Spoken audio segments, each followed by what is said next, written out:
ya va, un segundito, ¿eh? Acá estamos.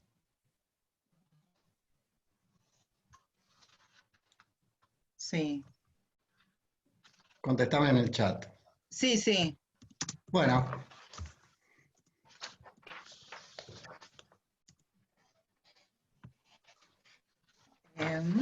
Un segundito nomás.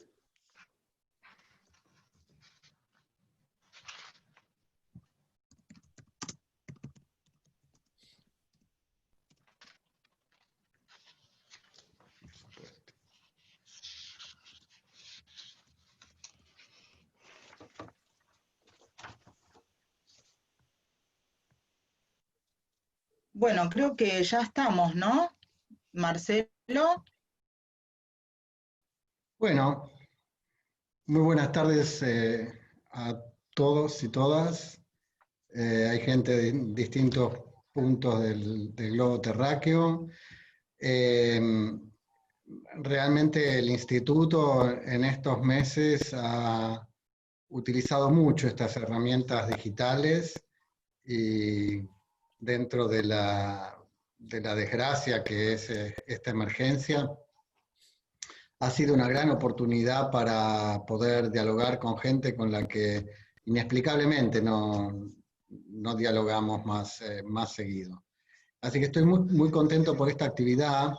Eh, Esta actividad se engarza en una larguísima tradición de la sociología del derecho en la Facultad de Derecho y en el Instituto Gioja.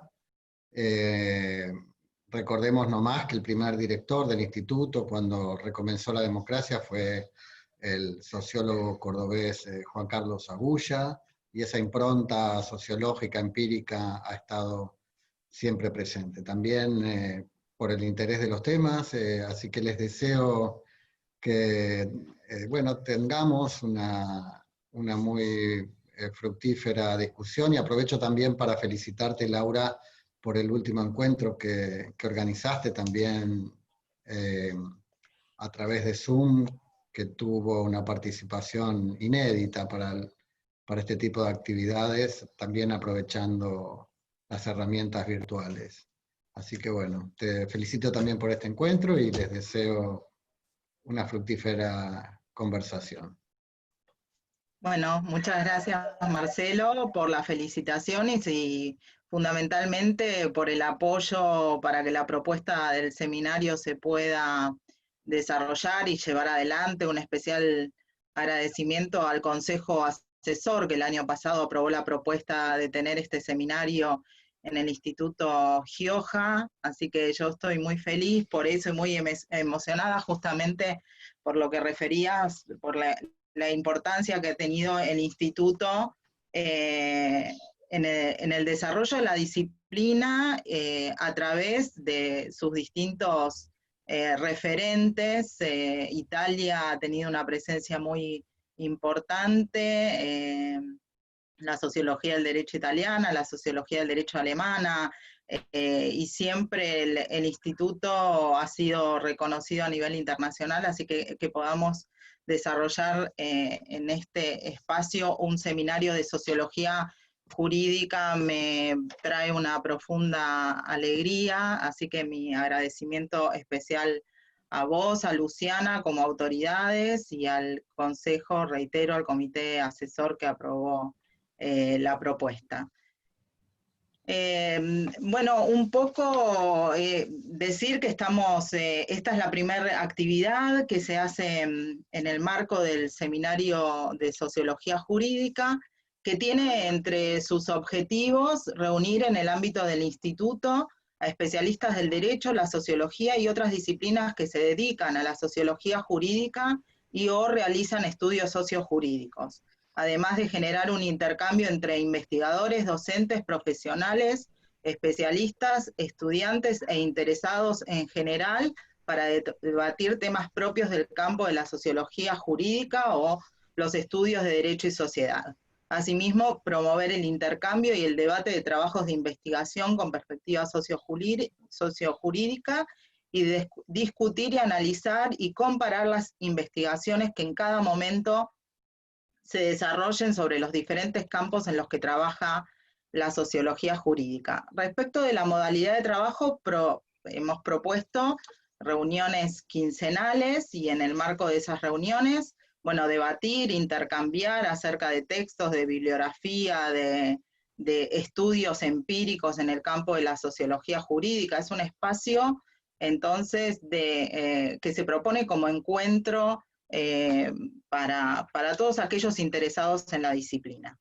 En particular, quiero decir que lo que se propuso como agenda o como temas para que se desarrollen en el transcurso de este año tiene que ver con una propuesta que fue aprobada el año pasado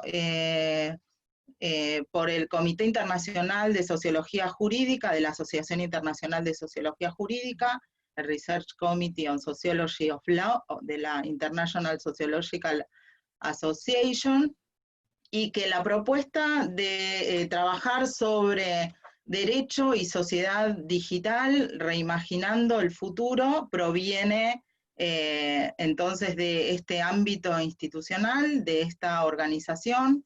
Estaba previsto trabajar una lista de temas a las que me voy a referir en unos minutos, en el marco del encuentro anual, entonces, del Comité Internacional, que se iba a desarrollar en cooperación con la Universidad de Lund en Suecia, y que fue pospuesto por las razones vinculadas al coronavirus, y en principio se desarrollaría en agosto de 2021. Estaba previsto para este mes próximo de agosto, pero se pospuso, al igual que se pospusieron muchísimos eventos.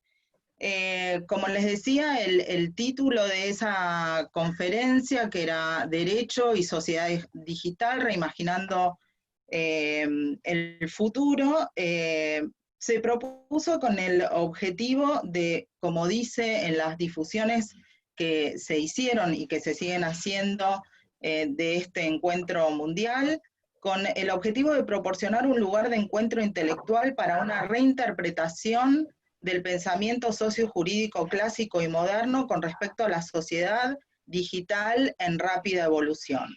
La digitalización puede ser vista como una fuerza rápida y transformadora que se está apoderando de muchos aspectos de la vida. También puede verse como un espectro de oportunidades que ayuda a la humanidad y fortalece la democracia.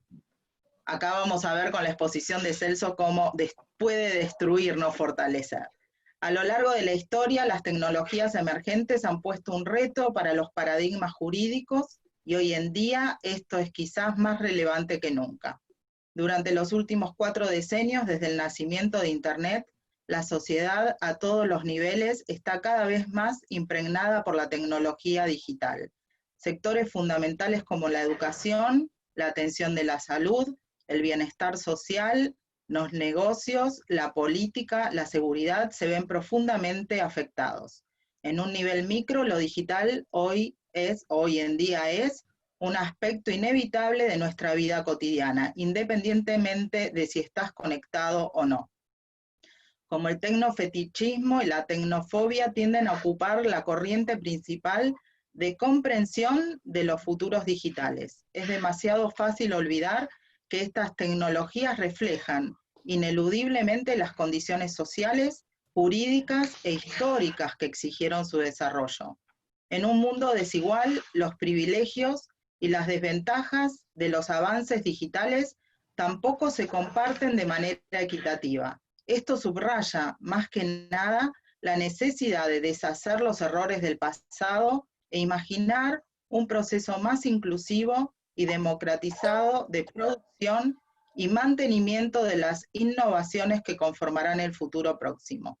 El Departamento de Sociología Jurídica de la Universidad de Lund, como les adelanté, que era donde se iba a desarrollar la conferencia, invitaba a todos los estudiosos de los ámbitos sociológicos jurídicos y digitales a sesiones, ponencias transversales, además de los temas del grupo de trabajo de Research Committee. Esta fue la propuesta que fue aprobada en 2019 para desarrollarse, como les decía, en el transcurso del 2020, fue aprobada por la Junta de Gobierno del Comité Internacional de Sociología Jurídica, y como integrante del mismo me pareció oportuno desarrollar estos temas en el marco del Instituto de Investigaciones Jurídicas y Sociales para acompañar también con propuestas en el marco de los cursos de Derecho y Sociedad que dicto en la modalidad intensiva de cursos para el doctorado. Aprovecho para saludar al doctor Ricardo Rabinovich, director del Departamento de Ciencias Sociales que nos acompaña y director del programa de cursos de la modalidad intensiva para el doctorado. Digo que durante todo el 2019 estuvimos trabajando con las temáticas vinculadas a Derecho y Sociedad Digital, y en ese marco de cursos tanto de grado y posgrados he hecho difusión. Así que me parece entonces asimismo oportuno, y ya para ir finalizando, recordarles que hay una lista de temas que han sido propuestas por el Comité Internacional y que tienen que ver con Derecho y Sociedad Digital, Inteligencia Artificial y Aprendizaje Automático, Automatización y Servicios en línea en el sector público, el género en la sociedad digital, Internet de las cosas, gestión de datos, vigilancia, seguridad y privacidad, vida laboral en transición, la digitalización de las profesiones jurídicas, frontera y migración en la sociedad digital, activismo y movimientos sociales en la era digital, que es el tema que vamos a abordar hoy, soberanos digitales y jurisdicciones desterritorializadas, topografías de la justicia, escalas cambiantes de subjetividades y responsabilidad, descolonización de lo digital, los residuos digitales y el mundo en llamas. Esa es la lista de temas propuesta entonces en el marco de este comité internacional que forma parte de la organización que ya les mencioné, internacional, ELISA, la International Sociological Association. Así que, bueno, para hoy el primer de esa lista de temas ha sido seleccionado activismo y movimientos sociales, y bueno, les dejo una cordial bienvenida. Les adelanto que Rafaele también va a ser uno de nuestros expositores el día 29 de julio, y se va a estar refiriendo a extremismo, odio e intimidación en línea. Y bueno, no mucho más porque tenemos que respetar los tiempos de la reunión, así que le voy a pasar la palabra a Pablo Aba, que va a moderar esta actividad, va a presentar a los expositores, y bueno, sin más, un beso, un abrazo, un cariño a todos y muy bienvenidos, y gracias por estar, y bueno, y sin más ya le paso la palabra a Pablo, como dije. Gracias, doctora Laura Lora.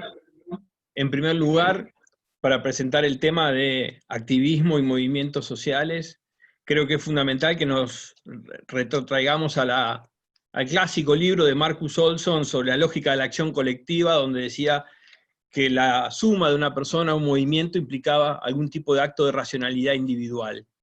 Y esto después fue tomado por Klaus Hoff para decir que eso era lo que limitaba la capacidad organizativa y por lo tanto la duración de un movimiento social en el mundo capitalista. Los intereses individuales son difíciles de aglutinar y el costo de cooperación para conformar un movimiento social era demasiado alto en este mundo de intereses individuales. Claro que tanto Olson como Hoff estaban pensando en lo que podríamos llamar los grandes movimientos sociales europeos, ¿no? La Revolución Húngara del 56, el Mayo francés del 68, la Revolución de los Claveles del 74, la Revolución del Terciopelo en Checoslovaquia en 1989. Seguramente nuestros invitados nos van a poder explicar las diferencias entre estos movimientos sociales y los nuevos movimientos sociales que estamos viendo en el último tiempo, como la Primavera Árabe, el 15M de España, Occupy Wall Street en Estados Unidos, hashtag Yo Soy 132 en México.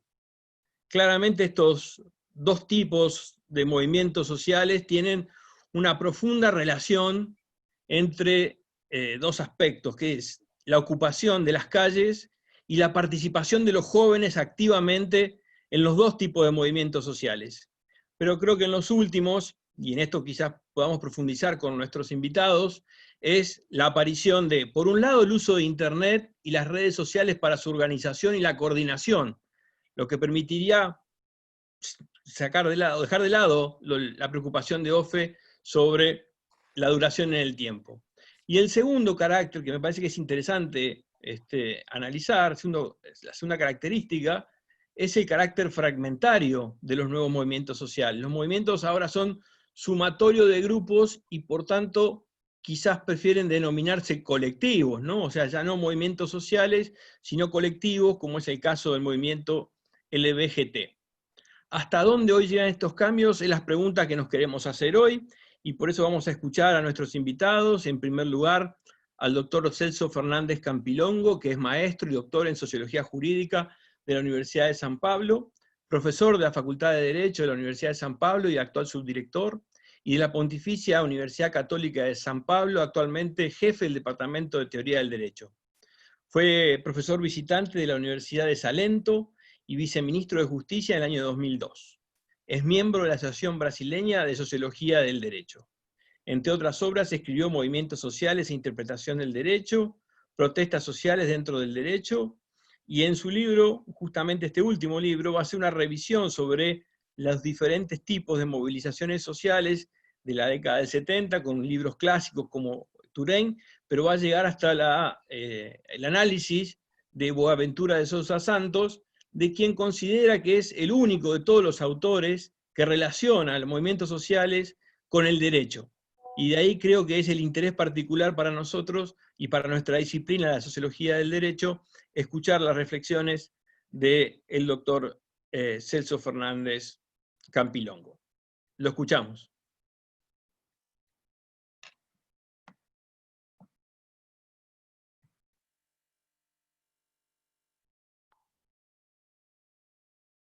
Tiene que habilitar el audio. Ahora sí. ¿Ahora está bien? Sí. En primer lugar, quiero agradecer a Laura por la invitación. Es para mí un gran honor poder hablar con ustedes y participar de este seminario. Es motivo de gran alegría poder estar en contacto con ustedes. Debo pedir excusas por no hablar en español. Tentaré hablar de espacio en portuñol, con un poco de italiano, que a la final no será portugués, no será español, no será portugués, no será español, no será italiano, mas pienso que despacio será un lenguaje comprensible. Espero que sea comprensible. La mia idea en esta pequeña charla es de hablar de un tipo de movimiento social muy particular y de importancia muy grande, en mi modo de ver, en el Brasil actual. Normalmente, cuando se habla de movimientos sociales, se piensa en movimientos sociales de izquierda, movimientos sociales con la participación de los partidos de izquierda. Yo deseo hablar de una cosa completamente diversa de esto, que son los movimientos sociales fragmentarios, divisos, que se que se utilizan de la internet, de las redes sociales, de ultraderecha en Brasil. Hace poquísimos días, poquísimas semanas, pienso yo que Brasil estuvo muy próximo de un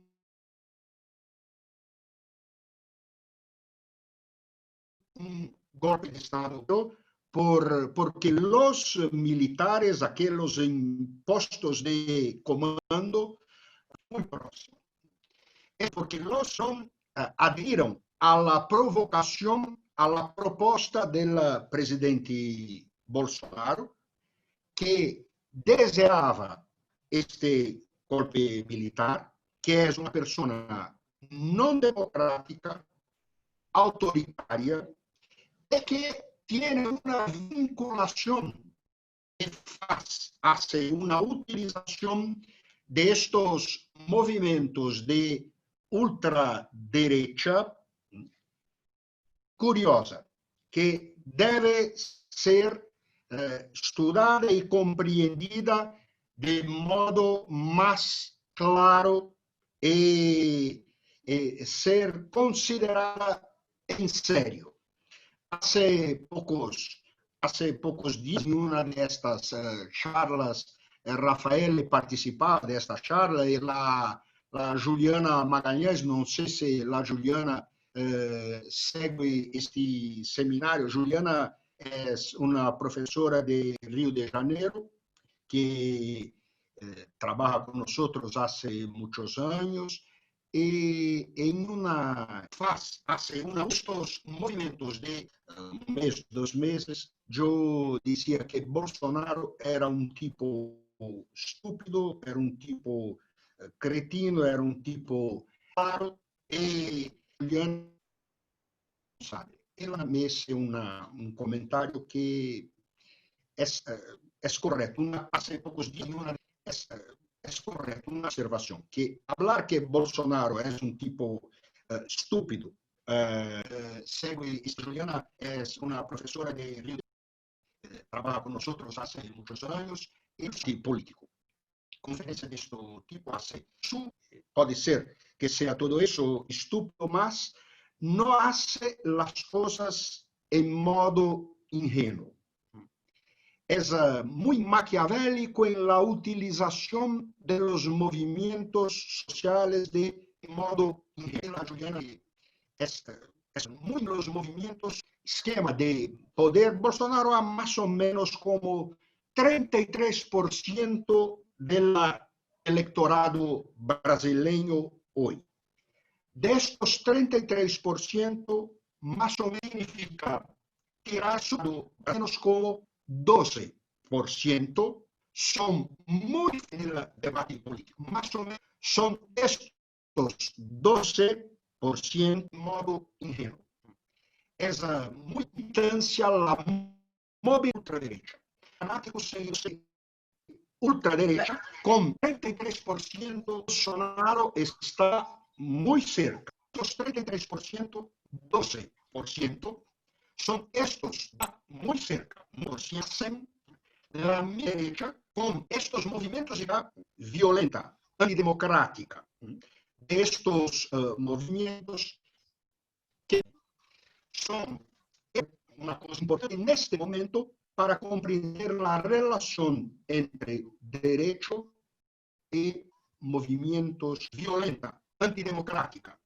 Movimientos que me parece ser para con movilización que hacen estos movimientos es un tipo de movimiento diversa de aquella, por ejemplo, de los diversos grupos de izquierda.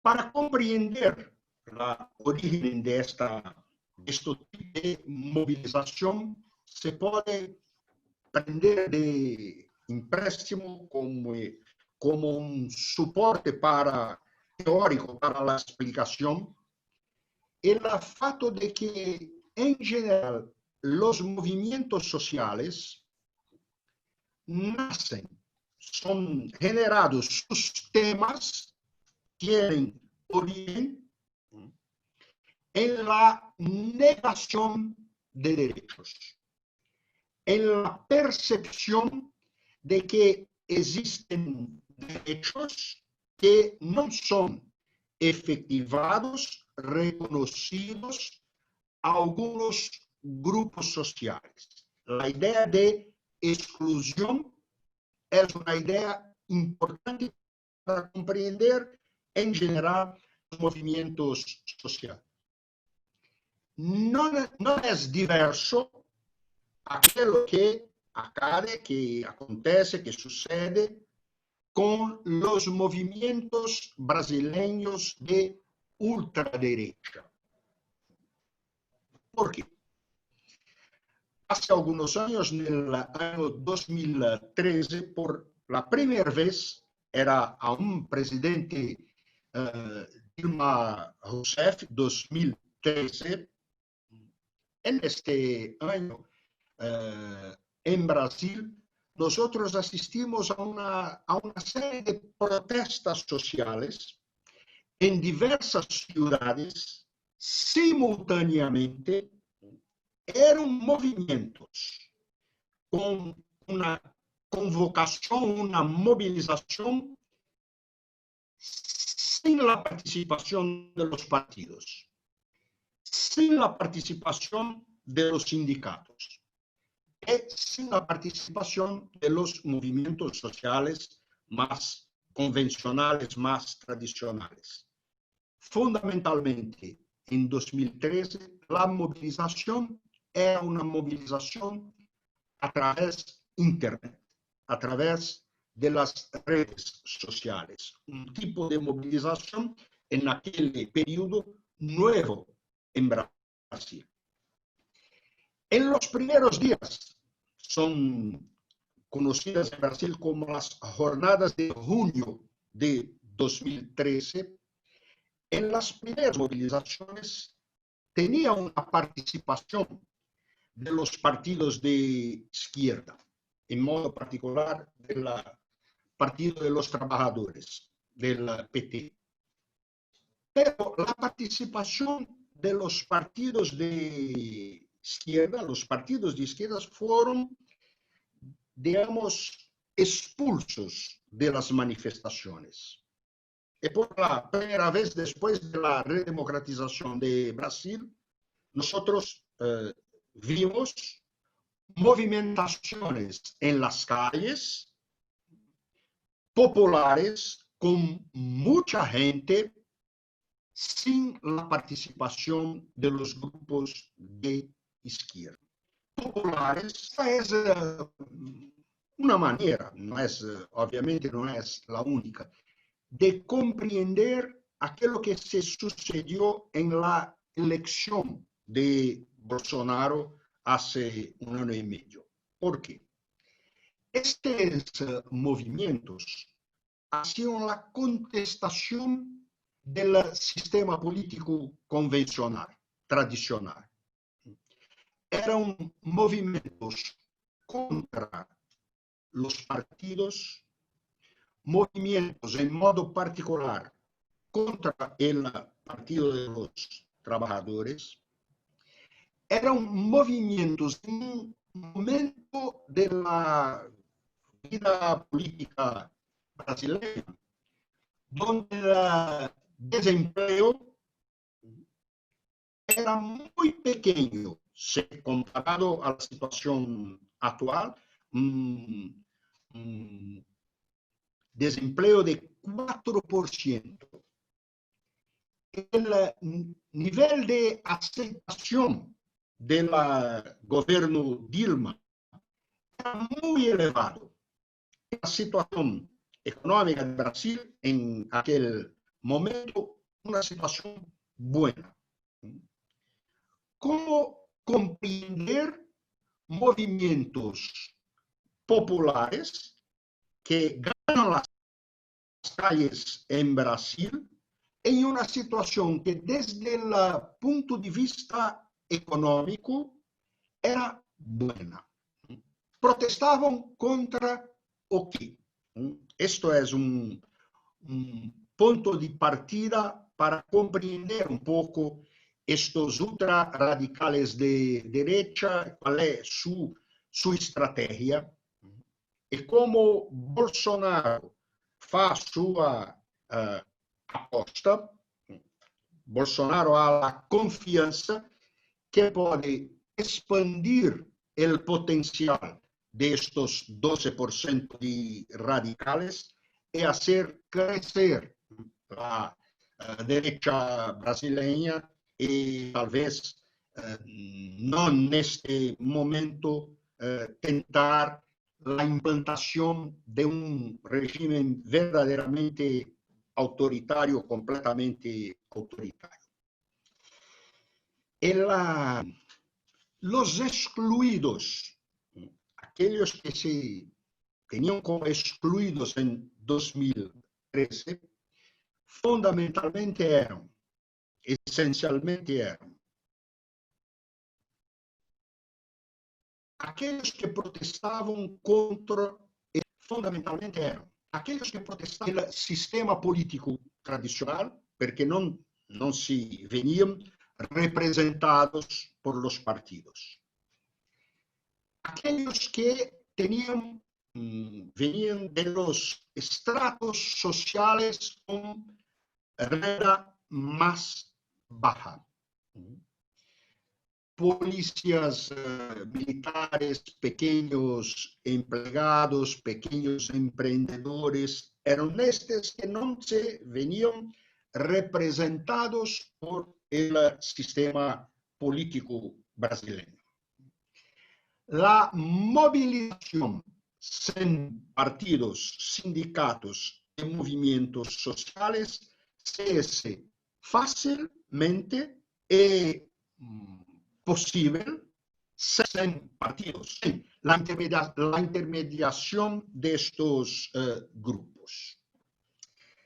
A partir de este periodo, fácilmente es posible la percepción de la fragilidad, la fragilidad del sistema jurídico brasileño, de la fragilidad del sistema político, del sistema jurídico, creció de forma muy intensa el tipo de politización que los tribunales han hecho de la política brasileña. Decisiones importantes de la Corte Constitucional brasileña con intervención directamente en la organización del sistema político partidario, de una parte. De una otra parte, en Curitiba, Paraná, se desarrolla la Operación Lava Jato, una especie de operación manos limpias brasileña, con una intromisión también muy larga en el sistema político brasileño. Tenemos las contestaciones del 2013, las movilizaciones populares de 2013. Después, este ataque contra el sistema político brasileño, que también torna frágil el nuestro sistema partidario. Después de todas estas fragilizaciones, viene se puede decir, un golpe parlamentario contra Dilma en el año 2016. Todo esto crea un ambiente para estos que se venían como excluidos. Y la movilización de Bolsonaro, se puede decir que tal vez no sea propiamente un movimiento social, mas un contramovimiento social, la idea de contramovilizaciones, contramovimientos, mas en la ultraderecha esta contramovilización es muy importante. Esta contramovilización es anticorrupción, antipartidos políticos, antisistema político. A este punto también anti-Supremo Tribunal Federal, la Corte Constitucional brasileña, y contra el Parlamento brasileño. Son muy comunes, muy frecuentes en Brasilia, en la capital, casi todos los domingos, manifestaciones que piden el cierre del Parlamento brasileño el cierre del Supremo Tribunal Federal.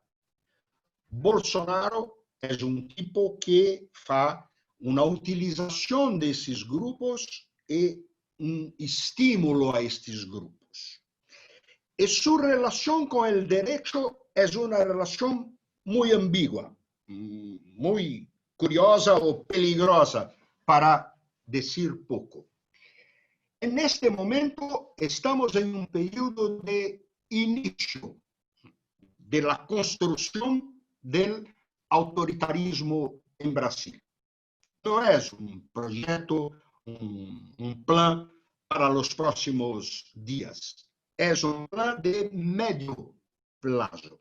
Esto envolve desgaste de las instituciones, ridiculización de las instituciones, ataque constante a los tribunales, en modo particular al Supremo Tribunal Federal, ridiculización y al Parlamento.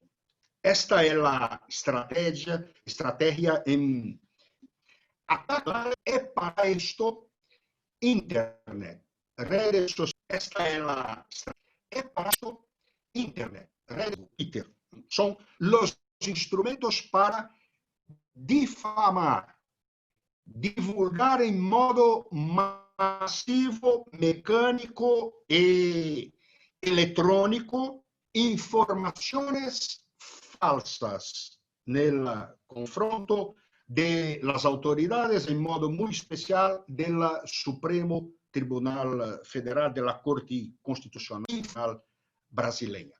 Esta es la estrategia de Bolsonaro en medio plazo,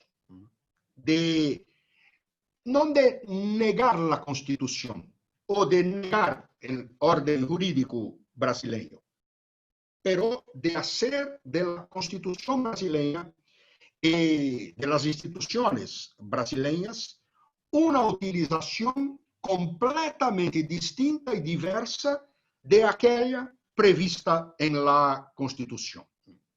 No existe en este momento la negación de la Constitución, mas el tentativo de utilizar la Constitución en modo contrario a aquello que dice la propia Constitución. Por ejemplo, les ofrezco algunos ejemplos, mas son muchísimos.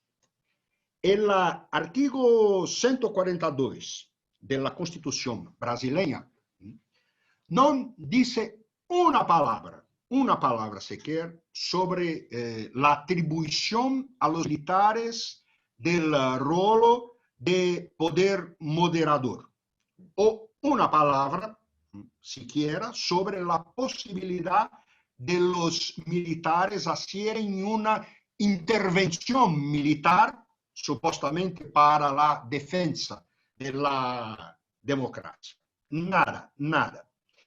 Pero Bolsonaro y este grupo de radicales de derecha hacen una interpretación peligrosísima del artículo 142 de la Constitución brasileña, que prevé supuestamente la posibilidad de una intervención militar. Esta es la estrategia.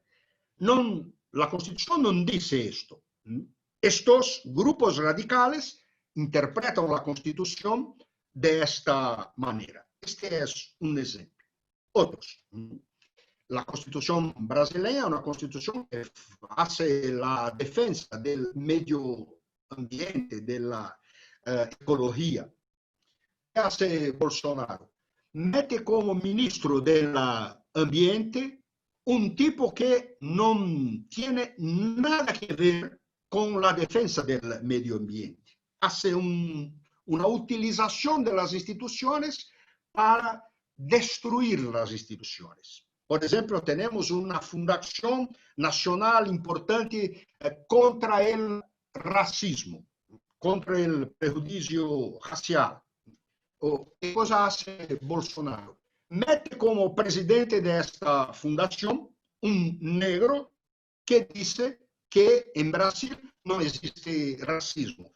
Este tipo de utilización perversa del derecho es lo que hace Bolsonaro. Y todo esto, una parte, con transparencia, con publicidad, con utilización de los medios sociales. Más, pero de otra parte, de modo subrepticio, de modo non claro. Por ejemplo, las informaciones sobre la pandemia, sobre la COVID de las últimas semanas. El gobierno cerró de ofrecer informaciones sobre la COVID.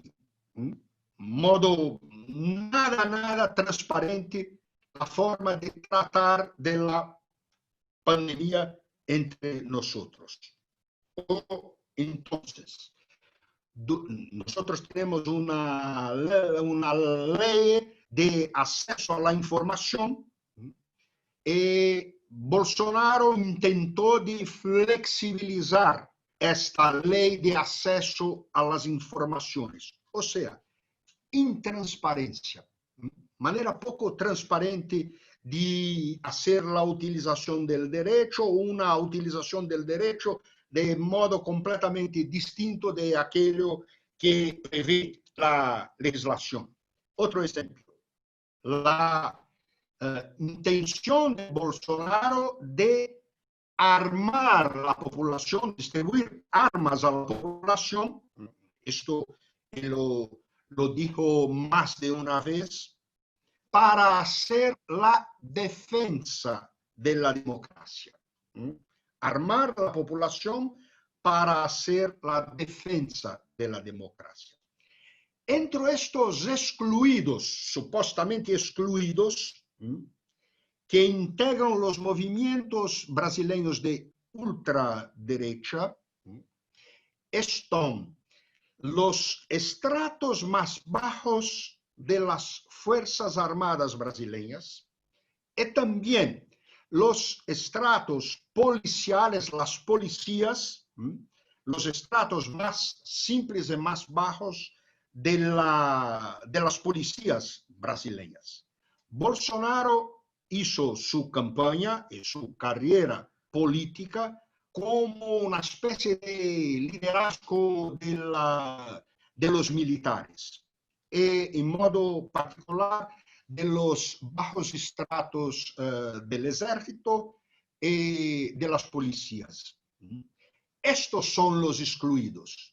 Pequeños empresarios, pequeños emprendedores, aquellos que no se ven, no se sienten representados por los partidos, las pautas de costumbres muy conservadoras. Esta es otra facción de esta fragmentación de los movimientos sociales de ultraderecha. Militares, supuestamente los excluidos, personal de clase media con bajos ingresos y también muchos de las iglesias evangélicas, muchos grupos evangélicos. Esta es la base no todos, es claro, no todos los evangélicos, mas esta es la base de los radicales de derecha, de la derecha brasileña que están con Bolsonaro.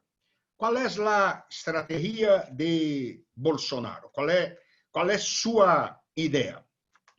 Gradualmente el desmonte, el tornar flacas estas instituciones democráticas. Este es mi modo de ver, el punto fundamental de la estrategia de Bolsonaro, y para esto los movimientos sociales de ultraderecha son absolutamente fundamentales. Desgastar, desmoralizar y hacer un desafío, una sfida a las instituciones, al Supremo Tribunal Federal, al Congreso, a los partidos, a la prensa, a la ciencia, a la universidad, esvaziar los movimientos sociales de contestación y fortalecer los movimientos sociales de ultraderecha que utilizan Internet. En esta manera de conducir su movilización, Bolsonaro crea un enemigo.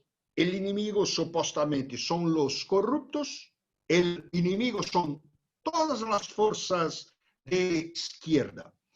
Es muy diverso el juego político del periodo en que los partidos de socialdemocracia o socialistas del PT o PSDB dividieron el poder en Brasil de 1994 hasta 2016. Este periodo son dos elecciones de Cardoso y después dos elecciones de Lula, dos elecciones de Dilma. En este periodo el juego era nosotros contra ellos contra nosotros.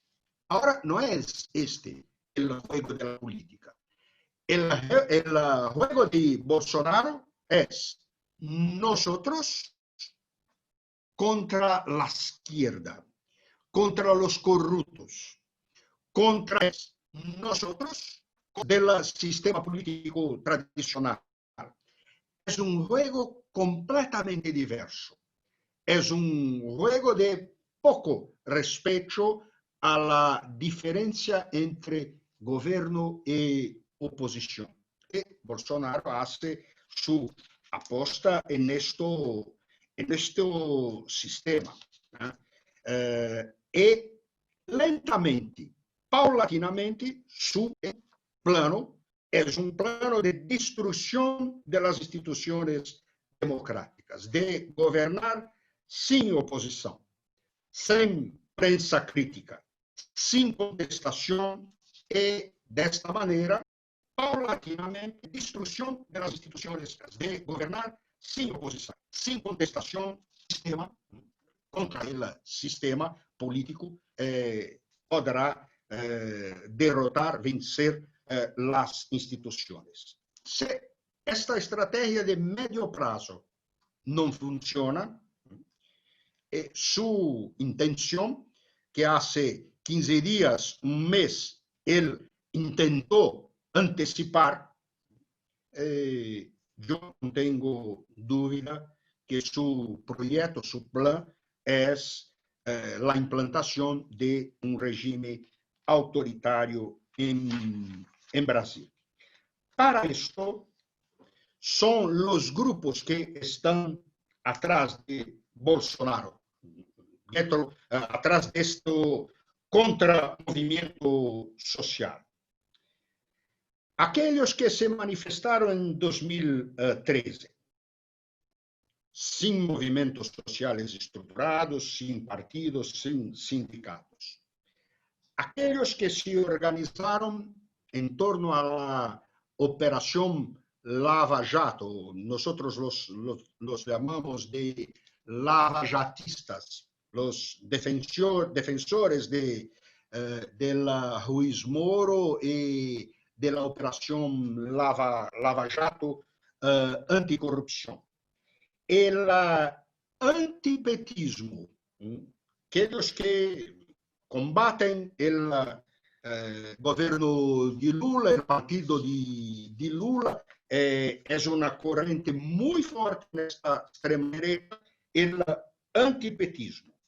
Después, los conservadores en los costumes, los estratos medios, una parte de las Fuerzas Armadas y después las fuerzas de seguridad, las policías. Esto es el programa de un autoritarismo sin disfraz. Una parte de las Fuerzas Armadas, autoritarismo sin disfraz, entre, por ejemplo, Bolsonaro y gente del mismo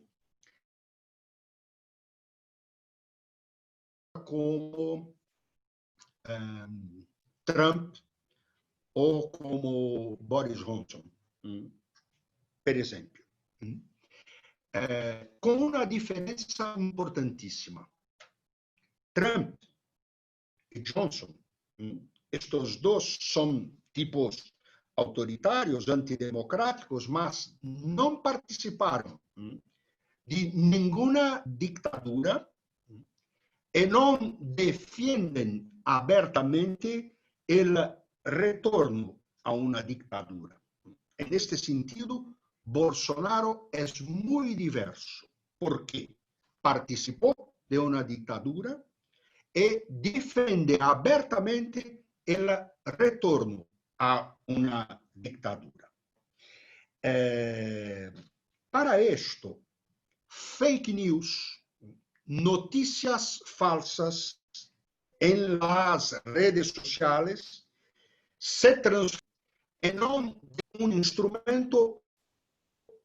Participó de una dictadura a una dictadura. Para esto, fake news. Es un debate difícil, relativamente nuevo, mas podemos decir que la utilización que se hace en Brasil de las noticias falsas tiene las siguientes características. En los movimientos de ultraderecha hacen una utilización de la Internet exactamente dentro de estas características. Por ejemplo, la mentira, la menzoña post-prensa.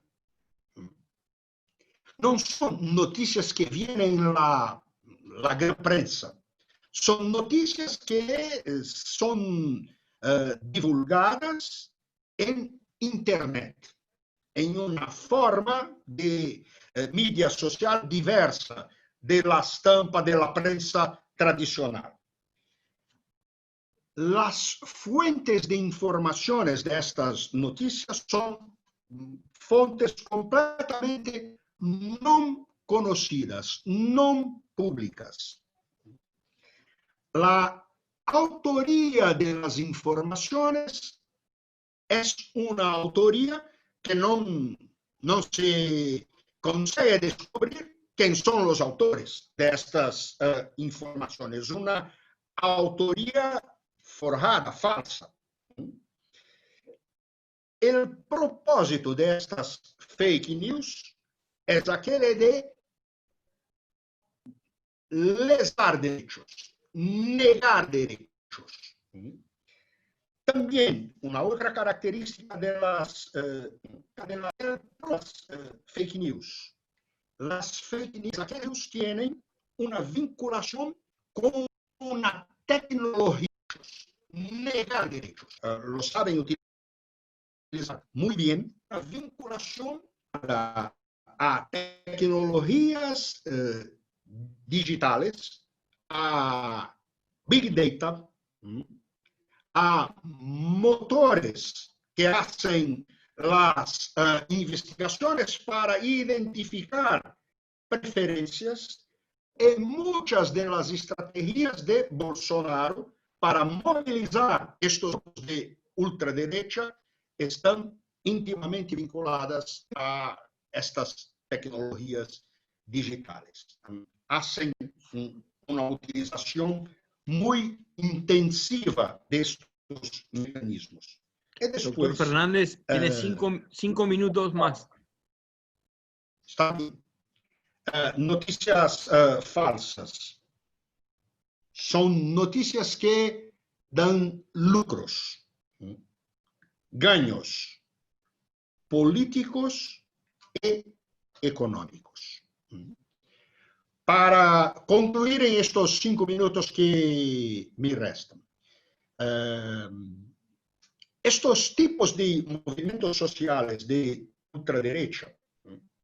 Yo escribí este libro sobre interpretación del derecho y movimientos sociales, la relación entre movimientos sociales y derecho.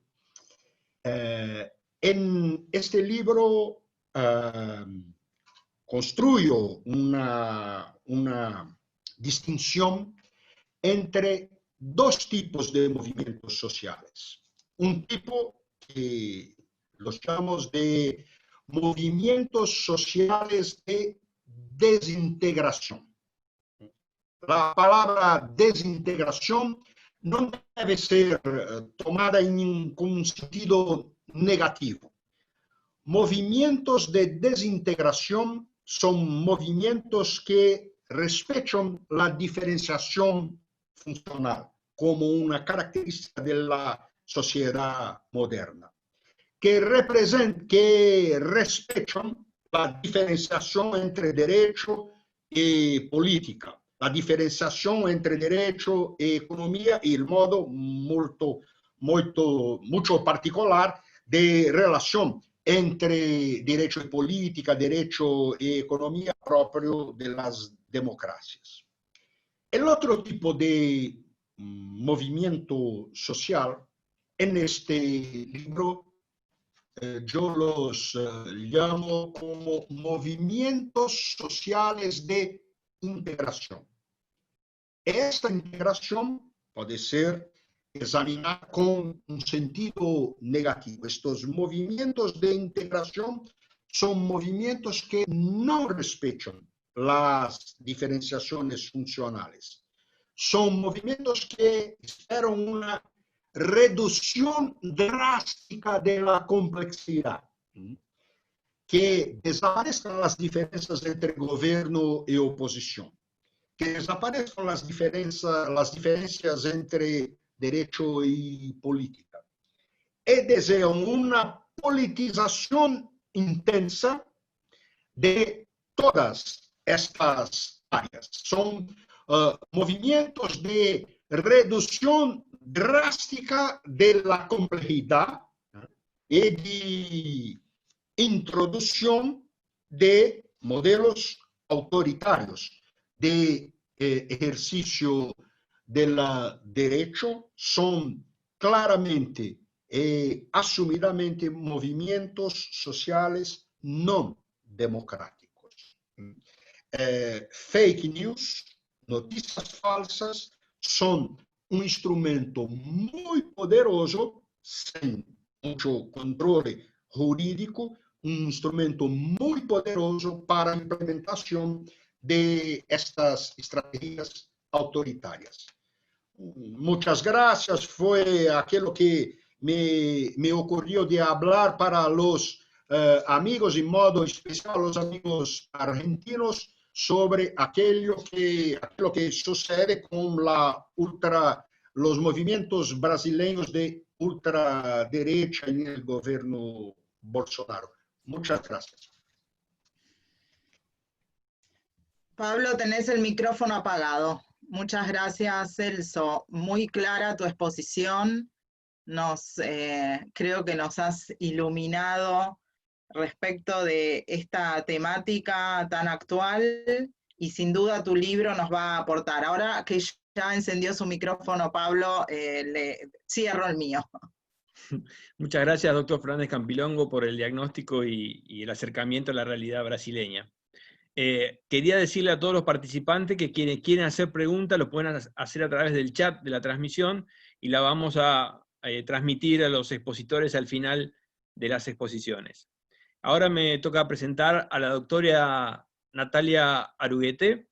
La doctora es licenciada en Ciencias Sociales de la Universidad de Buenos Aires y graduada como magíster en Sociología Económica en el IDAES de la Universidad Nacional de San Martín y como doctora en la Universidad Nacional de Quilmes. Es investigadora del CONICET, periodista y profesora de la Universidad Nacional de Quilmes y de la Universidad Austral.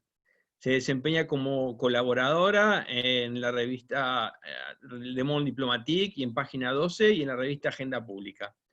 Lleva escrito casi 50 artículos en torno a los temas que estamos tratando hoy entre ellos el poder de la agenda política, medios públicos, teoría de la opinión pública y de construcción de agenda, los medios y la privatización de Entel, el tratamiento noticioso del servicio telefónico argentino en el contexto de su privatización. En su último libro, con Ernesto Calvo, Fake News, Trolls y otros encantos, arriesga la doctora con una hipótesis muy fuerte diciendo que, bueno, las redes sociales, odiamos a las redes sociales porque nos someten y que necesitamos buscar algunas reglas que tornen legible la comprensión de las distintas teorías que están detrás del funcionamiento de las redes sociales. Pero esto no la lleva, dice ella, esto me lleva a ser escéptica en cuanto a su capacidad de democratizar las redes sociales, democratizar el flujo de la información. Sin embargo, nos ayuda a formarnos políticamente. Sería muy bueno poder escucharla a la doctora y conocer un poco más sobre este pensamiento escéptico, por un lado, en cuanto a la capacidad de democratizar de las redes y al mismo tiempo facilitador de la participación política. Doctora Aruete, la escuchamos. Bueno, muchas gracias por la invitación. Muchas gracias a Laura por confiar en el trabajo que venimos desarrollando junto a Ernesto Calvo para poder compartirlo aquí con ustedes.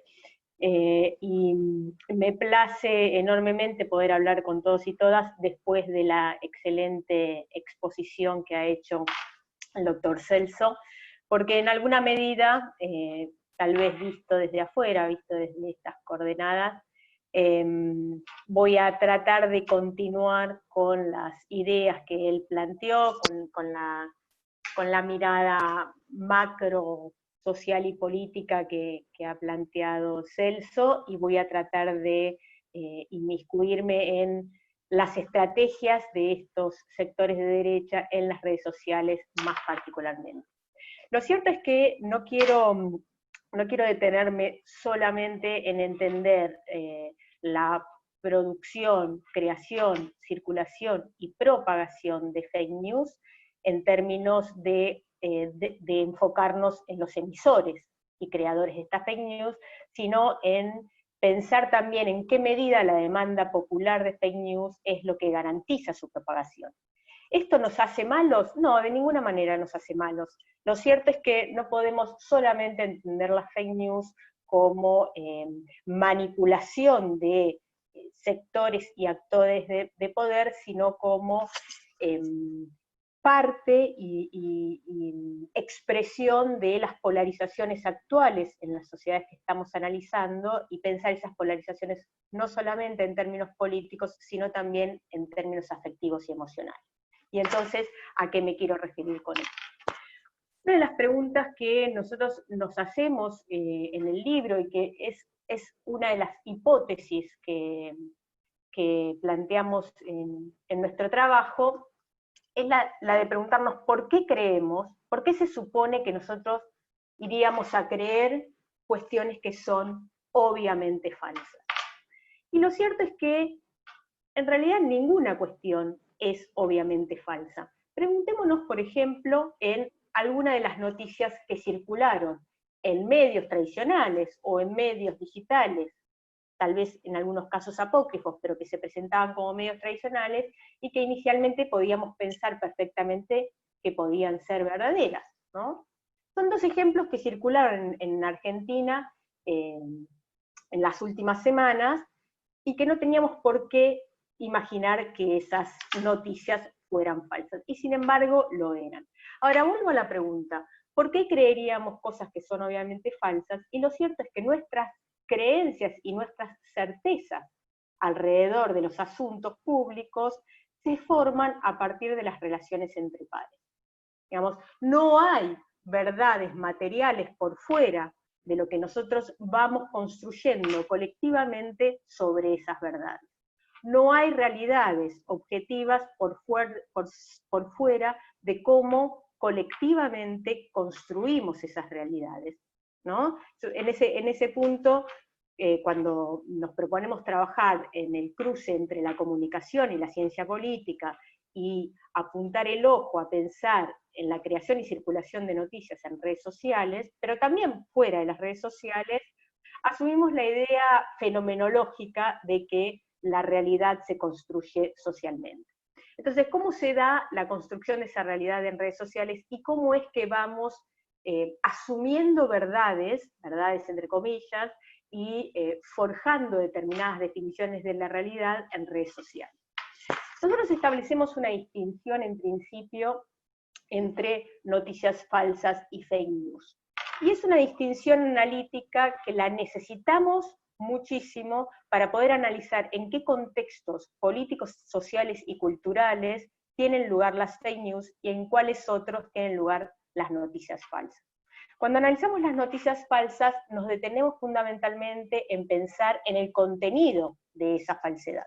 Muchas veces, producto de nuestros sesgos cognitivos, pero que son sesgos cognitivos involuntarios, eso nos lleva a atar cabos, a unir, a conectar determinados puntos y llegar a evidencia, producto de nuestros sesgos de confirmación, pero no necesariamente producto de una maliciosidad voluntaria de dañar a otro.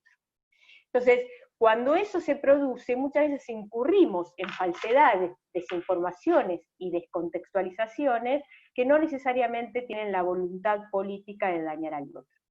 Las fake news sí tienen esa distinción, sí tienen esa singularidad que es la de crear una operación política, crear un evento en el cual mostremos como ejercicio del poder la capacidad de dañar al otro. Es una suerte de acto de bullying, donde no solamente dañamos al oponente, sino que además lo que hacemos es energizar a los usuarios de la tropa propia que nos acompañan en esa burla de aquel que es vulnerado y que es dañado producto de nuestro ejercicio del poder.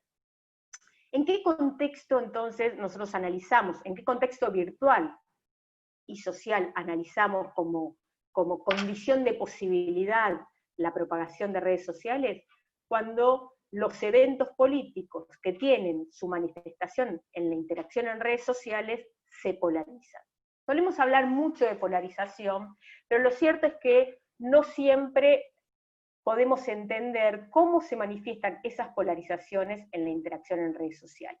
Nosotros analizamos fundamentalmente la red social Twitter, dado que en ese caso lo que logramos observar es cómo la totalidad de la información que en Twitter es pública puede ponerse en juego y puede recuperarse para ver cómo se da la interacción entre los usuarios.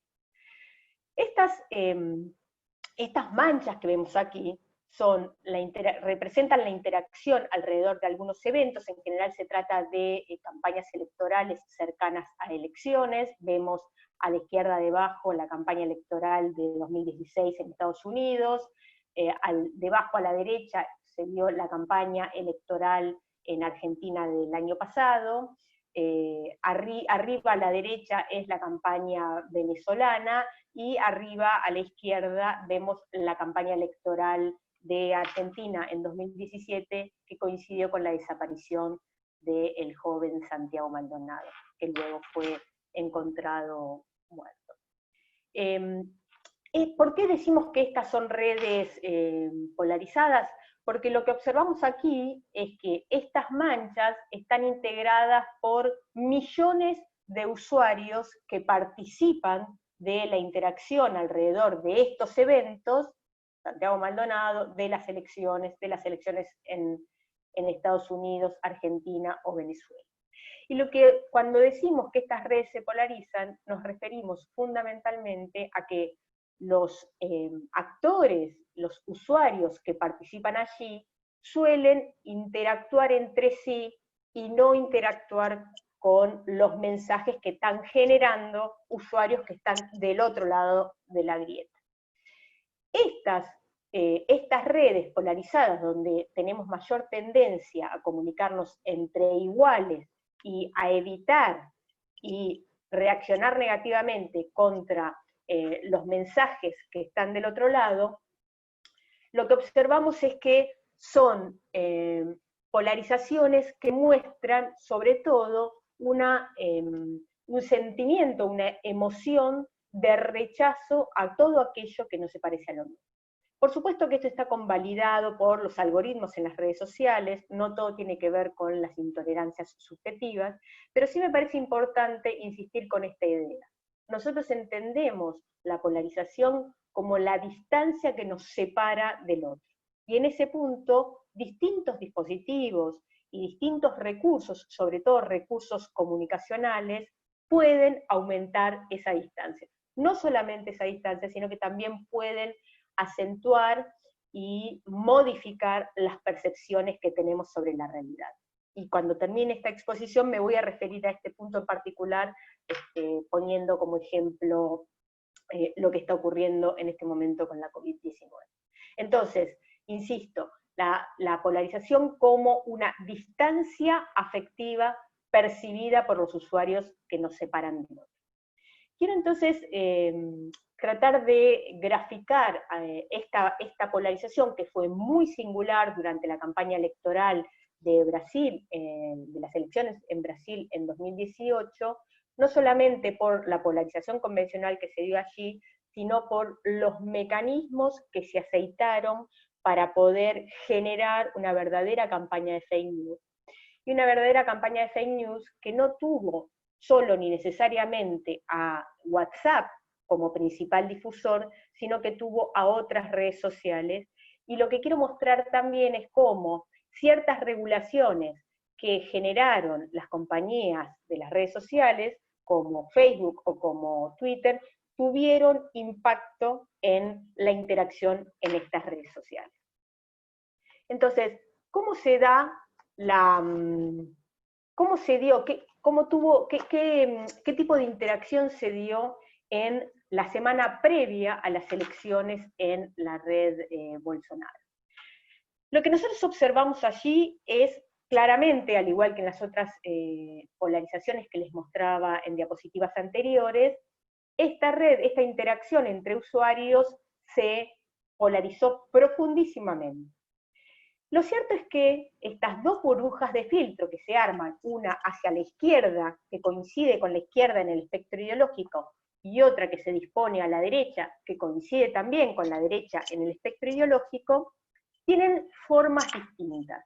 Y eso no es aleatorio de ninguna manera, sino que en alguna medida nos habla de qué tipo de liderazgo se establecieron allí, qué niveles de concentración comunicacional se pudieron establecer y qué niveles de jerarquía mediática tuvieron los distintos usuarios en estas redes sociales.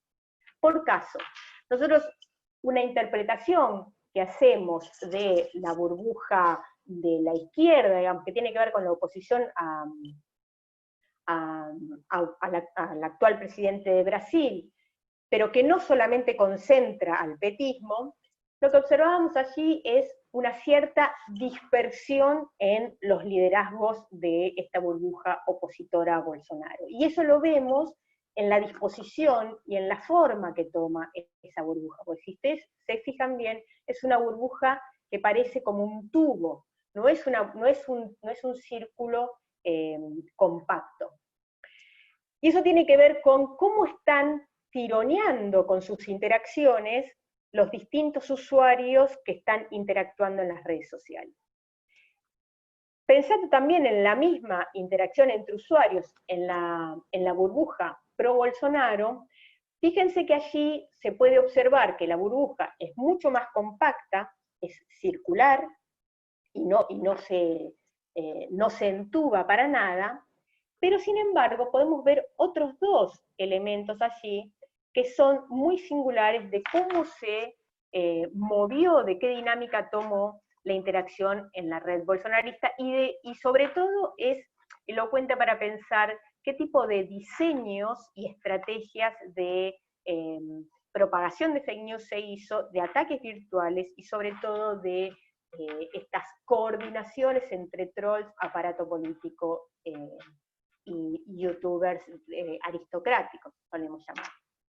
Hay un elemento que tal vez no sea el más elocuente de este caso, pero que es gráfico y suele ocurrir en las campañas electorales, que es una suerte de anillo que se estructura como separado de la burbuja más consolidada, más sólidamente azul de la comunidad bolsonarista. Ese anillo lo que nos está mostrando es una activación de granjas de trolls que lo que están haciendo es retuitearse muy rápidamente entre ellos de manera tal de generar mayor propagación de sus narrativas. Esto, insisto, es una estrategia habitual en campañas electorales, pero que sin embargo la vemos en la burbuja pro-Bolsonaro y no la vemos en la burbuja dispuesta en la izquierda del espectro ideológico. El otro elemento, más interesante aún, es una suerte de mordida que vemos en este círculo casi perfecto. Sin embargo hay como una mordida debajo a la derecha, donde se pierde el color. Lo que ocurrió allí es que lo que se pierde es la desaparición de las autoridades en la red, es decir, de aquellos usuarios jerárquicos que tenían capacidad de generar mayores niveles de narrativa y que fueron los principales impulsores de las fake news y los ataques virtuales durante la campaña electoral, producto de la decisión de Twitter de bloquear a aquellos usuarios que fueron denunciados por este tipo de ataques y por campañas de fake news. ¿A quiénes pertenecían esas principales cuentas? Al Movimiento Brasil Libre. El Movimiento Brasil Libre es un movimiento que se inicia durante el impeachment y durante las manifestaciones que mencionaba también Celso en el año 2014, se inicia como un movimiento Impeach Dilma y luego se convierte en el Movimiento Brasil Libre. Su líder actualmente es diputado por la derecha de San Pablo. Ahora, quiero referirme a uno de los aspectos que también mencionaba el doctor Celso en su exposición, y tiene que ver con las coordinaciones de distintos tipos de usuarios que son necesarias para el impulso y para la garantía de la circulación de fake news. Con esto me refiero a no solamente esos trolls pagos que nosotros identificamos como aquellos que comercian o que tienen como trabajo el pergeñar estrategias y campañas negativas en redes sociales, sino que también es necesario de la participación de medios tradicionales en algunos casos, pero sobre todo de medios apócrifos. Nosotros los llamamos fake news memes, porque los identificamos como tales, porque hay estudiosos que se refieren a estos fake news memes como aquellos emisores que garantizan la propagación de noticias falsas, exactamente con fuentes que son muy difíciles de contrastar, con información que nadie sabe de dónde viene, que en realidad lo que hacen es responder a operaciones políticas lisas y llanas. Entonces, ¿qué vemos aquí? Así como yo les mostraba recién el gráfico, el mapa básico de qué tipo de burbujas se habían activado alrededor de la conversación durante la campaña electoral en Brasil, durante los últimos días previos a las elecciones, lo que vemos aquí es cuáles son las burbujas que activan mayormente su interacción y su conversación a partir del tipo de noticias que proporcionan distintos tipos de medios. Entonces, para empezar con los medios que son aquellos que solemos conocer con mayor facilidad en Argentina, veamos, por ejemplo, el caso de Beija y el caso de Folia, ¿no?, que se disponen en los cuadrantes que están a la izquierda. Fíjense que Beija, que fue una publicación que durante el impeachment a Dilma se ubicó en la burbuja contraria a los usuarios que comulgaban con las ideas del PT, sin embargo, en este caso, las publicaciones de la revista Beija activaron interacciones en ambas burbujas, es decir, que Beija se logró ubicar en el centro de esta grieta. Folia, similar, pero incluso Folia logró activar mucho más las interacciones en la burbuja de la izquierda, en la burbuja opositora a Bolsonaro. ¿Por qué vemos eso? Yo les decía al principio que las fake news no solamente tienen que ser miradas desde quien las emite, las origina y las pergeña como operación política, sino además de quien las acepta y garantiza su propagación. Cuando hablamos de eso, nos referimos a en qué medida las fake news son congruentes cognitiva y emocionalmente con lo que está circulando idiosincráticamente en una comunidad virtual. Entonces, claramente lo que ocurría aquí es que las publicaciones que se originaban en Bella o que se originaban en Folia eran congruentes tanto con los usuarios que habitaban la comunidad de la izquierda como los usuarios que habitaban la comunidad pro-Bolsonaro, ¿no? Ubicándose y siendo tironeada y ubicándose en el medio entre las líneas. En cambio, O Antagonista, que es un medio más nuevo, que fue creado por 3 periodistas de ultraderecha que surgen de Bella, digamos, son un desprendimiento de Bella. Sin embargo, uno no puede negar que son periodistas consolidados, o sea, más allá de ser periodistas de derecha, son periodistas que tienen una tradición periodística.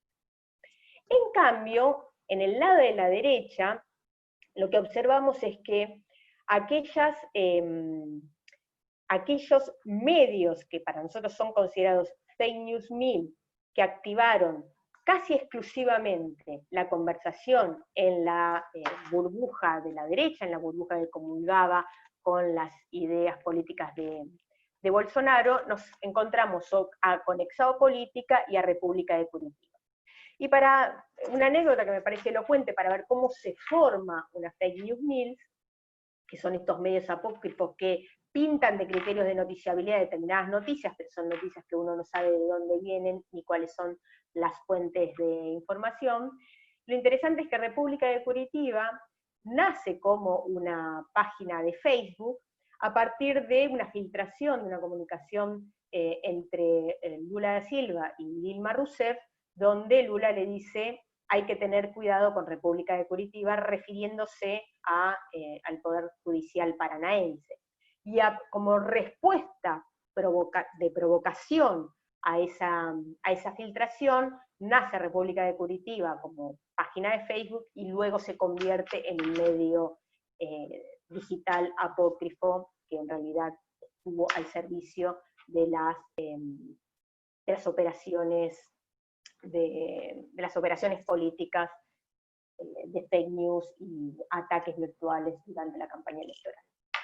Yo me refería al principio, cuando mostraba el mapa general de interacciones alrededor de la campaña electoral, a las cuentas que habían sido dadas de baja en la burbuja pro-Bolsonaro. Y quiero hacer un breve seguimiento de reconstrucción del financiamiento de las fake news, refiriéndome fundamentalmente al movimiento Brasil Libre. Kim Kataguiri, que es el líder que inicia con el movimiento Impeach Dilma, líder del movimiento Brasil Libre y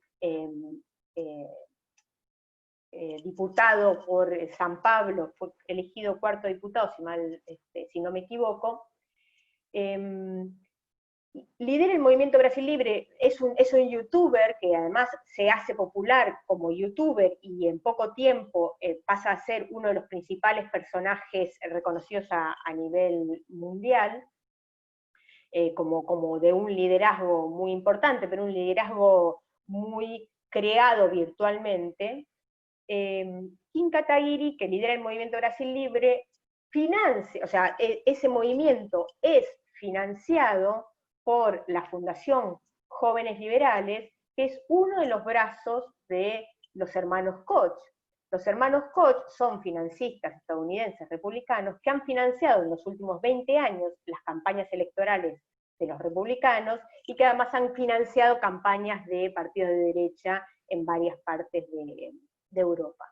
Entonces, lo que quiero decir con esto es que tanto el caso de Kim Kataguiri, el movimiento Brasil Libre y la campaña negativa del movimiento Brasil Libre, incluyendo fake news, como Philip Martin, que es o ha sido asesor especial de la presidencia, son personajes fuertemente virtuales y virtualizados que lideraron las conversaciones en las redes sociales alrededor de la campaña y siguen liderando las estrategias de ataques negativos y fake news virtuales. Y lo que me parece importante en este sentido es que esa coordinación a la que yo me refería como necesaria para garantizar la creación y propagación de fake news debe ser financiada con financiamiento internacional. No es posible pensar que un youtuber cuentapropista va a generar semejantes niveles de ataque y operaciones políticas en redes sociales. La última consideración que quiero referirme para redondear la idea de cómo se dio en la campaña la plataforma en la cual principalmente se desarrolló esta estrategia de fake news, y luego quiero referirme muy brevemente a hallazgos recientes que hemos conseguido con nuestros estudios de la COVID en Brasil. Lo que quiero mencionar en este caso es que mucho se ha dicho que WhatsApp ha sido la principal plataforma por donde se ha instalado y propagado las fake news durante la campaña electoral de Brasil. Sin embargo, lo que nosotros hemos observado es que una de las principales plataformas donde tanto el Movimiento Brasil Libre como otros que han acompañado estas operaciones políticas de fake news ha sido la red social YouTube.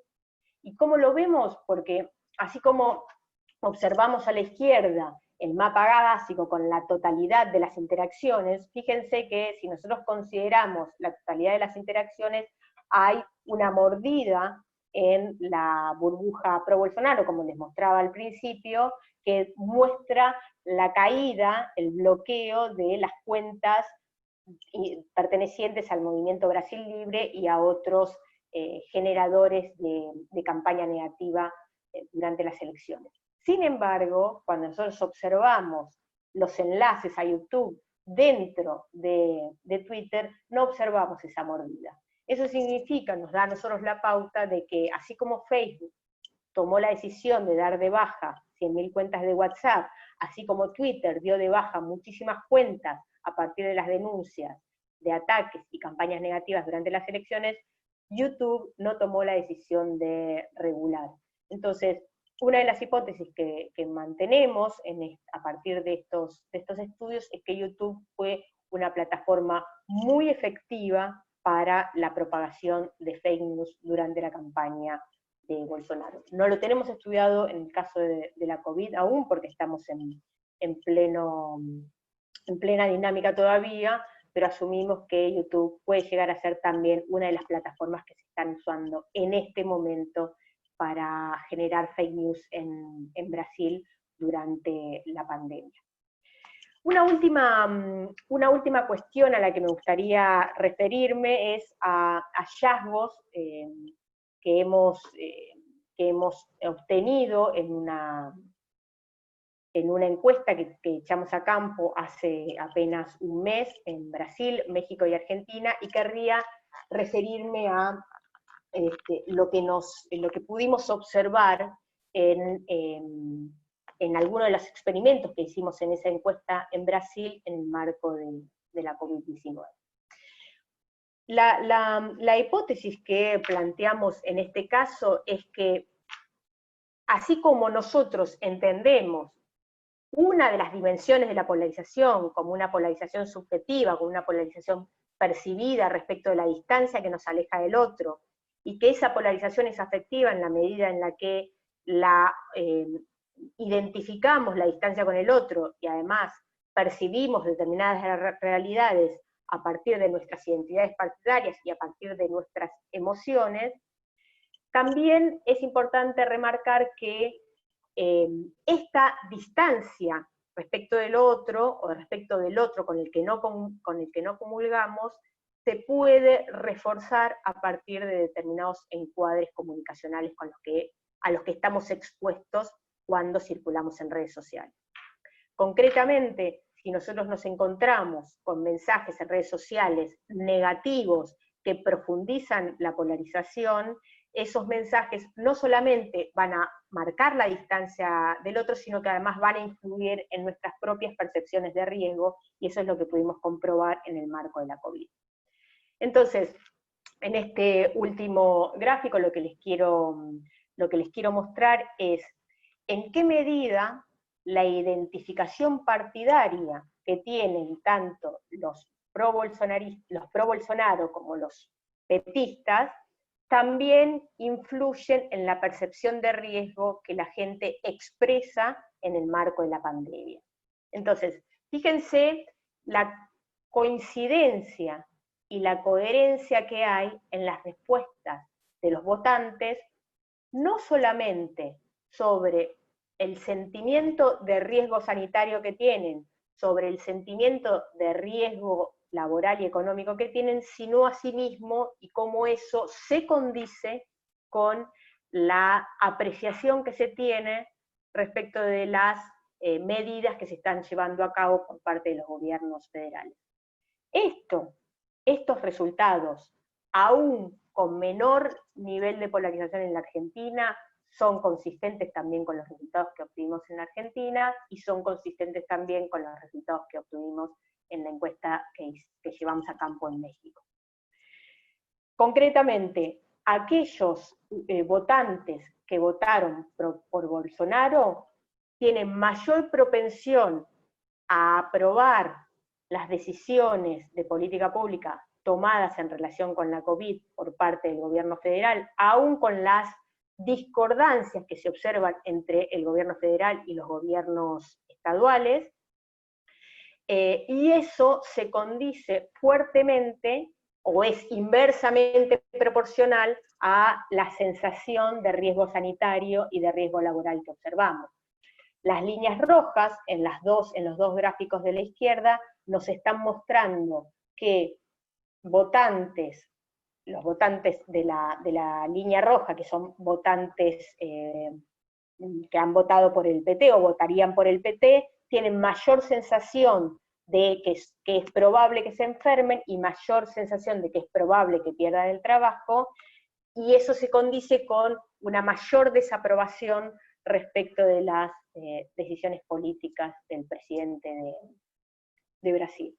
Entonces, para cerrar esta idea, los mensajes negativos, afirmamos en este estudio, y lo confirmamos no solamente con ese gráfico, sino con otros resultados que hemos obtenido, los mensajes negativos aumentan la polarización, pero al mismo tiempo aumentan la percepción de riesgo sanitario y laboral, y por ende disminuyen la respuesta de apoyo a las decisiones que ha tomado el gobierno federal de Brasil en el caso de la pandemia de COVID-19.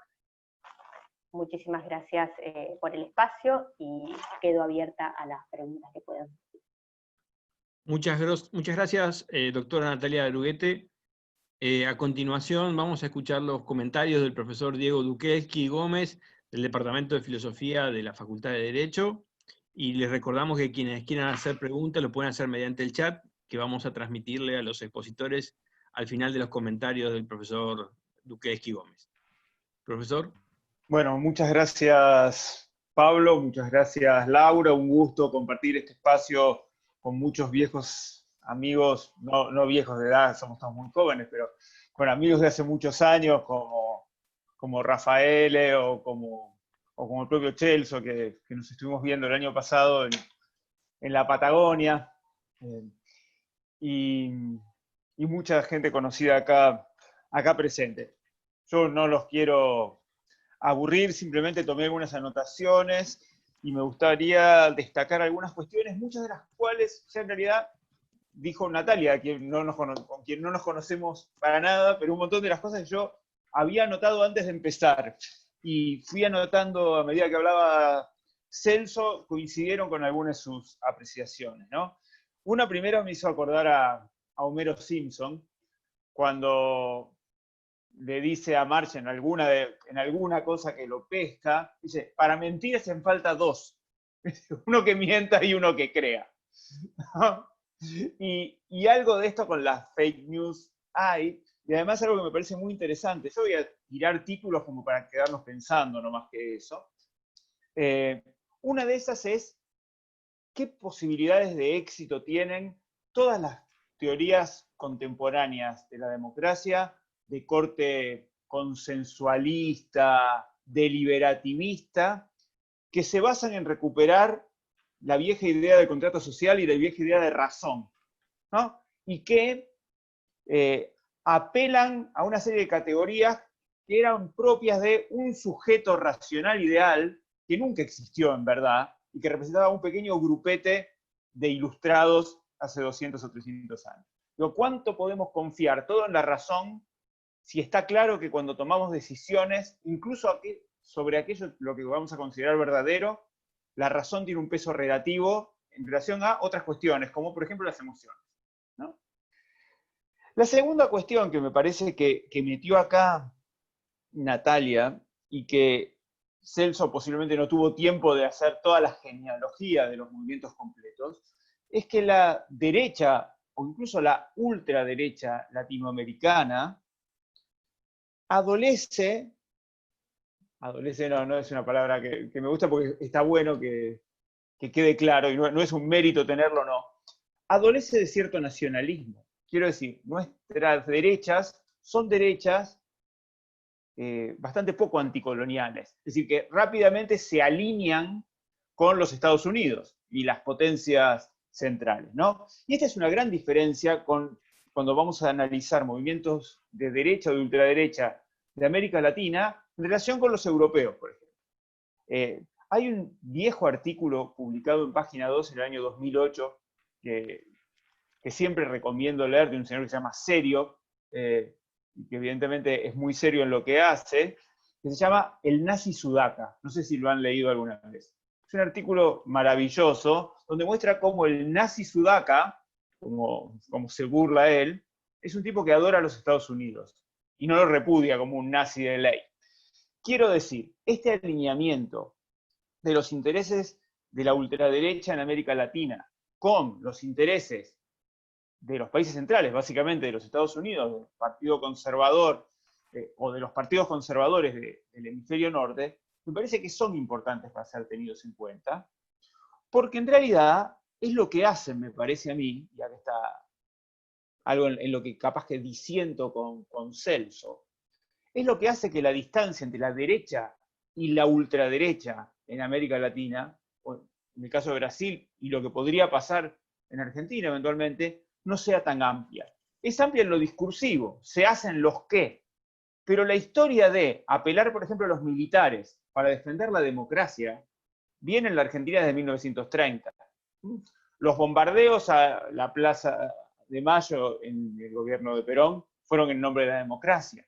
Entonces, todos los golpes de Estado en la Argentina, por lo menos, fueron defendiendo la República y la Constitución. Y esa distancia entre lo discursivo, lo operativo y lo práctico, me parece muy importante para tener en cuenta, sobre todo si estamos en la Facultad de Derecho. La Facultad de Derecho, para los que no lo saben, había invitado a Moro. El Centro de Estudios por la Transparencia de la Facultad de Derecho de la UBA había invitado a Moro. Y yo creo que si en la Argentina hay un Bolsonaro dentro de 5 o 10 años, también va a ser responsable de la Facultad de Derecho de la UBA. Porque lo que quiero decir es que los republicanos argentinos le ponen tanto ojo a los riesgos que para la República representan los gobiernos nacionales y populares, que son los que le dan letra a los movimientos de ultraderecha para en nombre de esa república salir a violar los principios democráticos. Entonces acá aparece otra tensión interesante, que es la tensión entre república y democracia, y algo que tenemos que solucionar ahí. Porque a mí me parece que los grandes responsables de movimientos como el que representa Bolsonaro son los republicanos latinoamericanos. Me pasó algo parecido, perdón que meta algo personal, ¿no? Venía yendo seguido a Bolivia, y ahí tenemos otro caso interesante, ¿no? La derecha boliviana de Santa Cruz de la Sierra, que también entraría en este momento y que sigue un golpe de Estado. Un golpe de Estado que los gobiernos de derecha, no de ultraderecha, de derecha como los de Macri, no salieron a repudiar rápidamente. Entonces lo que digo es, la distancia entre Macri y Bolsonaro, o la distancia entre Bolsonaro y Trump, y la distancia entre Bolsonaro y Johnson, me parece que no es tan grande como la que me parece que acá diciendo ve Celso. Que obviamente Celso valora las instituciones, y yo también creo que hay que valorarlas, pero no tenemos que ser, digamos, no tenemos que dejarnos obnubilar por el miedo que nos da un personaje como Bolsonaro, y no ver los vínculos que hay entre Bolsonaro, Trump, Macri, Piñera, digamos, una visión geopolítica nos separa menos unos personajes de otros. El otro punto que quiero señalar vinculado a esto tiene que ver con lo que señalaba recién Natalia, YouTube y el COVID, ¿no? YouTube es una herramienta mucho más peligrosa, me parece, para la democracia de lo que uno cree ver. Yo, por ejemplo, que trato de mantenerme informado, pero no agobiarme con los medios masivos de comunicación, porque estar encerrado en casa y encima ver la tele todo el día para matarse, suelo, dentro de un ratito lo voy a hacer, empecé a hacer yoga por YouTube. Entonces, cuando voy a ver mi profe Elena Malova, que da las clases de yoga por YouTube, veo que hay un apartado especial que antes no existía en YouTube de publicidad de noticias sobre COVID-19.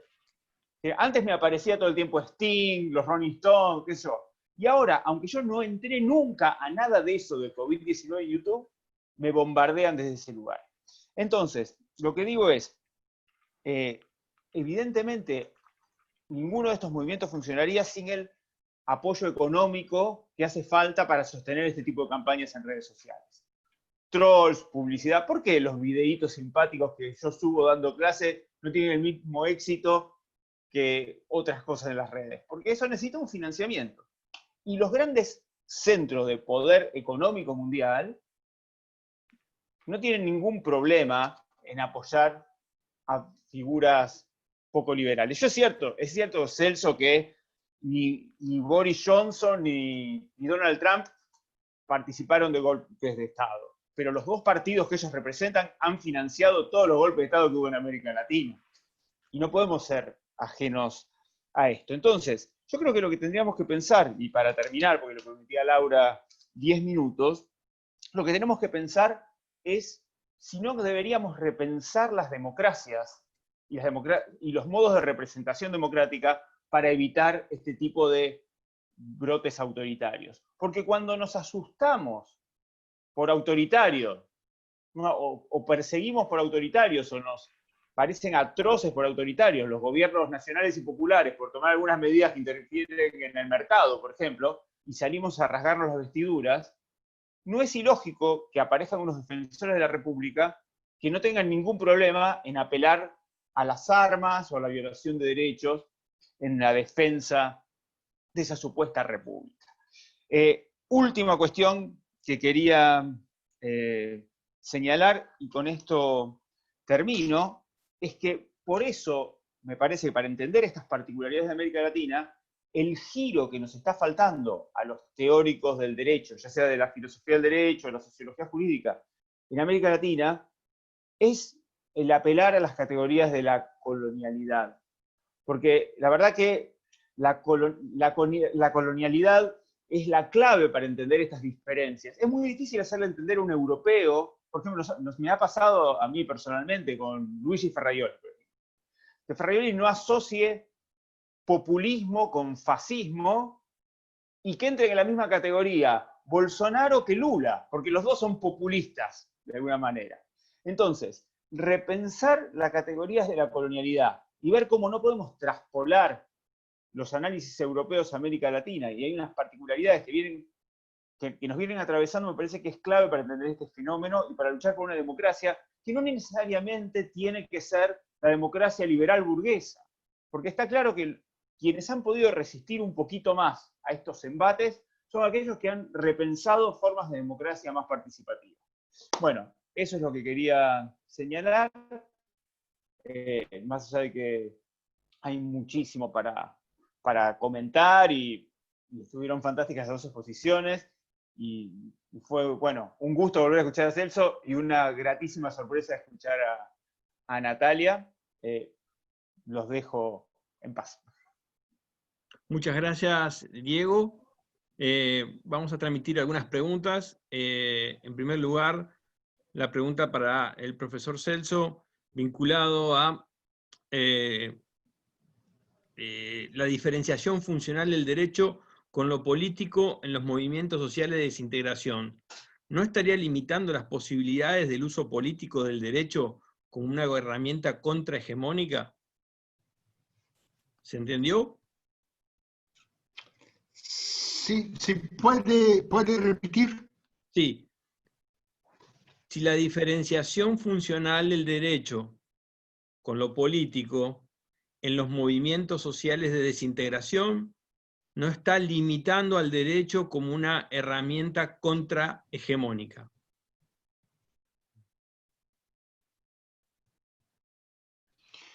Bien, no sé si entendí bien la pregunta, pero esta idea de movimientos de integración, y la diferencia con los movimientos de desintegración, de diferenciación funcional, puede hacer en un primer momento la asociación entre los movimientos de desdiferenciación y la democracia liberal, por ejemplo, o los instrumentos, por ejemplo, de la división de poderes.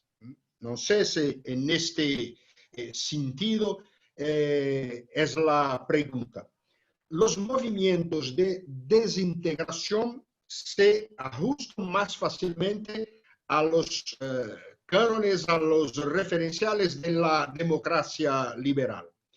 Diversamente, aquellos movimientos de integración, de desdiferenciación social, son de carácter, no exclusivamente, mas de carácter autoritario. Claramente, en mi opinión, los movimientos de ultraderecha en Brasil son movimientos contra la diferenciación, son movimientos de integración, son movimientos de reducción de las diferencias.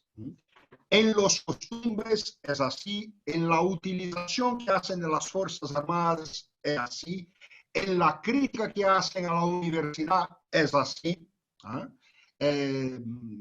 Yo pienso que estos movimientos de ultraderecha en Brasil son claramente movimientos de integración social. La categoría que utilicé no es si son hegemónicos, si son contrahegemónicos, si son movimientos de... No, son movimientos autoritarios, son movimientos de derecha. Muchas gracias. Una pregunta para Natalia. Hablaste sobre el impacto de la autorregulación que tuvo, el impacto que sobre la fake news tuvo la autorregulación de las redes. ¿Crees que el único camino posible para regular es la autorregulación o también podría haber leyes positivas que tengan un impacto similar sobre las redes y poder regularlas directamente desde el Estado y no esperando la autorregulación de las empresas de redes sociales? Bueno, a mí me parece que para esa regulación, sin venir del derecho, pero habiendo indagado un poco más sobre el derecho a la información y la comunicación, me parece dos cuestiones importantes para observar. Por un lado, la necesidad de convergencia de distintos tipos de actores. Yo creo que es necesaria una discusión pública donde estén presentes actores de la política, actores gubernamentales, parlamentarios, etcétera, no solamente de las políticas nacionales, sino también que sea una discusión más de tipo internacional o regional. Creo de todas formas en ese punto que es imprescindible la intervención y la responsabilización sobre las compañías de redes sociales, por el simple motivo de que poder observar, revisar y chequear millones y millones de mensajes que circulan a diario en las distintas plataformas es imposible sin la participación de las empresas. Y me refiero a la responsabilización en términos de que también quede comprometida la reputación de estas compañías, de las plataformas, porque claramente no se benefician con la circulación de fake news estas plataformas en términos de reputación. Ahora, yo creo que el trasfondo más filosófico y político de esa intervención debe desmitificar la... me corrijo, no voy a decir desmitificar, pero debe dar una discusión más profunda respecto de una etiqueta que se usa muy fácilmente, pero que se utiliza para mí peligrosamente, que es la de que la regulación de la circulación de contenidos y de violentamientos en redes sociales es una afectación sobre la libertad de expresión. La libertad de expresión es un derecho con mayúscula, pero no es un derecho que pueda estar por encima de otros derechos, no es un derecho que pueda estar por encima del derecho a la intimidad, del derecho a no ser violentado, del derecho a no ser abusado. Entonces, esa colisión de derechos tiene que ser atendida, y por otro lado me parece que uno tiene que dejar de tener una concepción reflectiva del derecho a de la libertad de expresión, y pensar más en términos comprensivos sobre la libertad de la información y la comunicación, en el sentido de que todos tengamos la posibilidad de comunicarnos y participar de la circulación de mensajes y discursos sin ser afectados por ejercicios abusivos del poder. Bueno, muchísimas gracias Natalia Arguete, muchísimas gracias profesor Fernández Campilongo. Con esto estamos finalizando nuestra jornada, nuestro primer día de seminario. Le quería pasar las palabras de cierre a la doctora Laura Lora como responsable del seminario. Muchas gracias a todos. Audio. Está silenciada. Bueno, muchísimas gracias a todos, la verdad que un lujo las exposiciones, Natalia como representante del CONICET, realmente un lujo. Celebro la interdisciplina para comprender el derecho a estos encuentros, ¿no? Esta es la idea de generar un espacio donde podamos comprender el derecho atendiendo a todas estas dimensiones que surgieron en las exposiciones, ¿no? Las dimensiones políticas, sociales, económicas, las dimensiones que tienen que ver con la comunicación. Así que un lujo estas primeras exposiciones. Gracias por hacer transferencia del conocimiento, que sin duda serán de mucha utilidad para toda la comunidad de la Facultad de Derecho, que la tendrá a disposición, porque esto se va a subir a la página de la Facultad de Derecho, así que gracias enormemente, y también quiero decirles que vamos a generar otros espacios para también poder acercarnos a conocer con mayor profundidad los textos que han mencionado hoy, los textos de protestas sociales de Celso, el libro que está circulando y tiene una muy buenos comentarios, Natalia, que has escrito con Ernesto Calvo sobre fake news, burbujas, trolls y demás. Así que, bueno, un agradecimiento por la generosidad de todos en compartir y en, como dije, en transmitir conocimiento útil para seguir pensando o repensando las teorías sociojurídicas. Muchas gracias.